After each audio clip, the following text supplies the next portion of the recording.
All right, hello wine drinking people. Time for more of what I've had to drink yesterday, and what a coincidence. Two people from northern Italy, from the Dolomites, from Alto Adige, back to back on the same day. And this is a small family-owned winery, unlike the large co-op that we saw just before there, Manincor. And these guys make some outstanding whites. The first one, a blend of Pinot Bianco, Sauvignon, and Chardonnay, all biodynamically farmed. And the label started in 1996 because they used to bring their grapes to the co-op, like everybody else before that.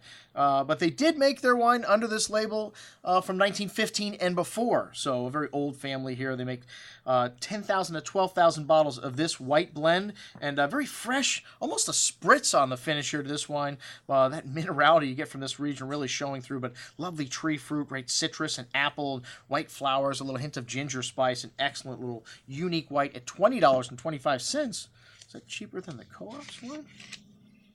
I think it was. Anyways, the Moscato Giallo up next, 2014, and a drier style of Moscato. Moscato, to me, it can be a little bit too perfumey sometimes and sweet, but this one really exotic. White flowers and pink grapefruit, white peaches, apricots, really bright and zesty on the tongue. That lovely Asian pear and lime citrus, kind of briny minerality showing through the finish, and not overly perfumed. A very good example of a dry Moscato at $24.50. Wow, these wines all relative values to me. The Manincor Chardonnay Sophie, the wine that we've had in the store before in the past, to me reminiscent of a white Burgundy. This wine's got a good amount of that lemon drop candy fruit, green apple, very crisp and bright style of Chardonnay, and you get that distinct minerality through all three of these whites. Just incredible consistency with the earthy minerally component of these wines. $38, a little bit more expensive than the first two whites. Doesn't necessarily make it better. The Pinot Noir Maison, another wine that we've had in the store, and this is another more savory style Pinot. Very pretty nose. This wine's got some earth there. It's got some nice exotic spice, a little mints, kind of an incense quality to the red berry fruit.